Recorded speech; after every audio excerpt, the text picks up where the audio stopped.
众所周知，宇宙是多维的，我们永远看不见二维空间的事物。可没想到这一奇迹竟被一个普通妹子看见了。这一天，她正工作时，前方突然凭空出现了一块类似磨砂玻璃的二维平面，妹子被惊呆了。她小心翼翼地靠近，里面像是有什么东西。她捡起一块石头扔过去，可石头直接穿到了后面的地上。妹子想再走近一点观察，突然一只手拍到了平面上，紧接着里面出现了数道人影。联邦探员黑妹和白鸽迅速赶到，但这里已经恢复了正常，他们只能看当时的录像，发现里面的人似乎想出来，现场的辐射一切正常。黑妹翻阅资料时，突然设备检测到了人声。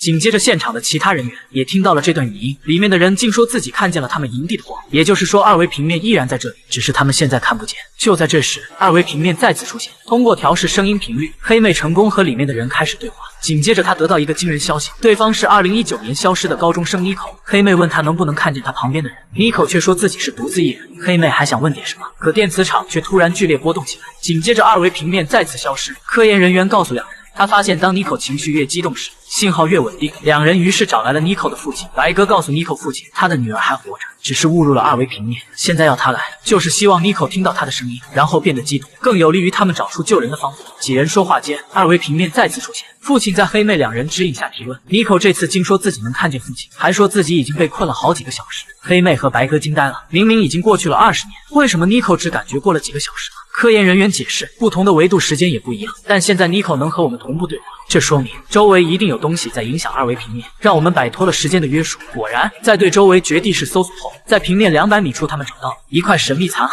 这里辐射水平严重超标，但他们却不是第一个来这里，有人已经提前抵达。但诡异的是，两人搜查一番后，并没有发现其他人，但当下还是救人最重要。科研人员评估后发现，这是一块宇宙飞船的碎片，功能可能是穿越宇宙维度，目前还处于运作状态，所以导致了二维平面的出现。紧接着，众人还找到了另一块飞船残片，但这块残片已经没有能量了。众人赶紧将残片带到了场地附近，注入电磁能量，再通过不断的调试，二维平面再次出现，并且随着残片的移动，二维平面竟变成了3维空间。大家已经能看清里面妮可的身影。黑妹要妮可走出来，可奇怪的是她还是出不来。更糟糕的是，3维空间并不能持续很长时间，正在急速坍塌。黑妹想到，既然碎片能破开宇宙维度，那么将另一块残片放入其中，是否能打开妮可的空间呢？果不其然，碎片一放入，小空间就开始破裂。妮可成功将手穿了过来，黑妹见此一把将她拽出来。众人成功了，不只是妮可，历史上所有进入二维平面的人也都全部出现。可黑妹和白鸽还没休息2天，又一处超自然现象发生了。